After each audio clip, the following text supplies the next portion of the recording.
Одни воспользовались неразберихой, другие решили затонировать свое авто, потому что так модно. Пока два министерства решают, на ком лежит ответственность за незаконную тонировку на автомобилях кыргызстанцев, многие водители поспешили нанести на стекла своих железных коней затемняющее покрытие. Это не моя машина. А чья? Чужая.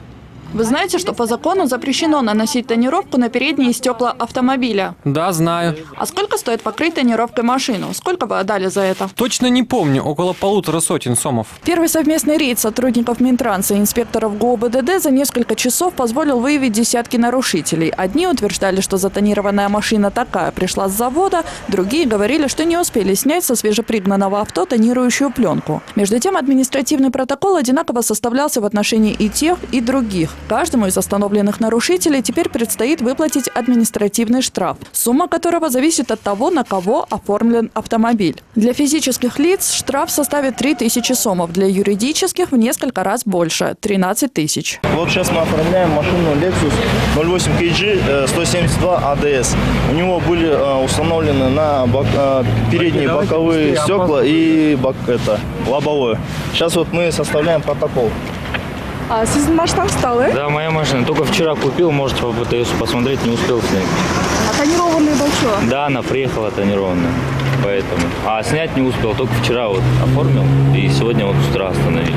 Просто мне говорили, что эту тонировку сложно снимать, нужно через этот сервис. А как вы снимали сейчас? А я сам снял. Ну, получилось, тяжело, но получилось. А вот этому штрих-коду ваша оплата уже пройдет. Ну, я понял, да, мне. Спасибо. Оплатить штраф можно несколькими способами: на месте составления протокола, через посттерминал и в кассе банка. Если в течение 30 дней оштрафованный водитель по каким-либо причинам не заплатил сумму взыскания, то за каждый просроченный день ему начисляется пеня – 1% от суммы штрафа. Если в течение 30 дней вы не оплатите, то будет начисляться пеня. Это 1%. А так с вот этим документом идете в банк. Там система этот штрих-код считывает, и все. Вам остается только рассчитаться. Однако расстаться с тонировкой на месте были готовы далеко не все водители. Некоторые отказывались снимать покрытие, объясняя это тем, что в законе не прописано, что затемняющую пленку нужно ликвидировать сразу. Достаточно оплатить административный штраф.